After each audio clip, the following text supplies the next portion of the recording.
Hello বন্ধুরা, আসসালামু আলাইকুম। সবাই কেমন আছেন? আশা করি ভালো আছেন সবাই। আজকে কিছু গুরুত্বপূর্ণ কথা বলবো, সেগুলো অবশ্যই আপনারা মন দিয়ে শুনবেন এবং ভিডিওটা সর্বোচ্চ শেয়ার করে সারা বাংলাদেশের মানুষকে শোনার সহযোগিতা করে দিবেন। আমি যে গুরুত্বপূর্ণ কথাটা বলবো, এই কথাটা না বলে আমি কেমন জানি আমাকে মানে অস্থির অস্থির লাগতেছে, ভালো লাগতেছে না।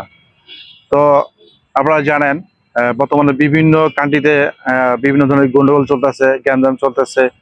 কম বেশি সব দেশেই কোনো না কোনো ধরনের অস্ত্র শস্ত্র সবাই বানিয়ে রেখেছে, কারণ সবাই জানে একসময় তৃতীয় বিশ্বযুদ্ধ হবে। তখন যদি তারা মোকাবেলা করতে না পারে, হয়তো তখন ওই দেশ অনেক পিছিয়ে যাবে। তারা এই চিন্তা ভাবনা করে তারা কিন্তু অনেক অস্ত্র শস্ত্র রকেট টকেট বানিয়ে রেখেছে। তো আপনারা একটা জিনিস খেয়াল করে দেখেন যে আমাদের বাংলাদেশে আলহামদুলিল্লাহ কোনো কিছুর অভাব নেই। আপনি দেখেন সবুজের শ্যামলে ভরা চারিদিকে ধান, গম টম, মানে এমন কোনো কিছু বাদ নাই যেমন বাংলাদেশে নাই। সব কিছুই আছে, কোনো কিছুর অভাব বাংলাদেশে নেই আলহামদুলিল্লাহ। সবই আল্লাহ তাআলার নিয়ামত। সবচেয়ে মেন বিষয় হতেছে সেটা হলো যে যেমন Iran, Iraq, Yemen, Jordan, Bhutan, Nepal, এমন বিভিন্ন মানে প্রায় 10-12টা কান্ট্রি আছে যেগুলো বাংলাদেশের থেকে অনেক মানে অর্থনৈতিক দিক দিয়া অনেক পিছিয়ে আছে। তবে আলহামদুলিল্লাহ বাংলাদেশ অর্থনৈতিক দিক দিয়ে, শিল্প কারখানার দিক দিয়ে অনেক উন্নত। এই যেমন পার্শ্ববর্তী আমাদের পাকিস্তান দেখেন, পাকিস্তানের থেকে কিন্তু বাংলাদেশ শিল্প কারখানার দিক দিয়ে এবং সব দিক দিয়ে কিন্তু অনেক উন্নত। তাদের মুখের কথা, বাংলাদেশ অনেক এগিয়ে আছে তাদের থেকে, শিল্প কারখানার দিক দিয়ে, উন্নতির দিক দিয়ে, সব দিক দিয়ে।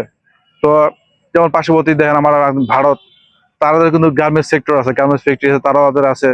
তাদের চাইতে কিন্তু বাংলাদেশের মান ভালো, কাপড় ভালো, কোয়ালিটি ভালো, সব দিক দিয়ে ভালো। ভারত প্রচুর পরিমাণ অর্ডার দেয়। বাংলাদেশে এত পরিমাণ অর্থনীতি, এত পরিমাণ সবকিছু থাকার পরও আমাদের দেশে মানে যদি ভবিষ্যতে কোনো দেশের সাথে গ্যাঞ্জাম লেগে যায়, আমরা যে মোকাবেলা করব এমন কোনো ধরনের অস্ত্র আমার বাংলাদেশে নাই। তবে আমি খুব আফসোস লাগে যে কম বেশি সব দেশেই কম বেশি পারমাণবিক আছে, কিন্তু আমাদের বাংলাদেশে একটা পারমাণবিক নেই। তবে ভালো কোনো ধরনের রকেট নেই, দূরপাল্লায় কোনো মিসাইল নেই যে আমরা এটা দিয়ে শত্রুদের মোকাবেলা করব, এমন কোনো কিছুই নেই। তবে বর্তমান যে সরকার আছে, ডক্টর ইউনূস স্যার, আপনাকে আমার হাজার কোটি সালাম। আপনার হাত ধরেই এই বাংলাদেশ সামনে এগিয়ে যাবে ইনশাআল্লাহ। আপনার কাছে একটা একল আবেদন একটাই করব, আপনি চেষ্টা করেন আমাদের দেশটা আরো উন্নত করার জন্য। অর্থনৈতিক দিক দিয়ে তো মাশাআল্লাহ আছে। আপনি মনে করেন যে যেমন একটা মিসাইল বা রকেট, বিভিন্ন ধরনের ইতিহাস সরঞ্জাম তৈরি করার ব্যবস্থা করে দেন। এতে করে যদি আমাদের বাংলাদেশের 64 জেলা মানুষের যদি সহযোগিতা লাগে, ইনশাল্লাহ আমরা করব।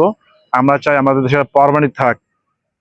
আমাদের আজকে পার্শ্ববর্তী দেশ আমাদেরকে হুমকি দিচ্ছে, কেন দিবে? আজকে আমাদের পারমাণবিক নাই। তো বন্ধুরা, ভিডিও যদি ভালো লাগে সর্বোচ্চ শেয়ার করে সারা বাংলাদেশের মানুষকে এই খবরটা পৌঁছে দেবেন। আর যদি সবাই ভালো লাগে অবশ্যই শেয়ার করে দিবেন।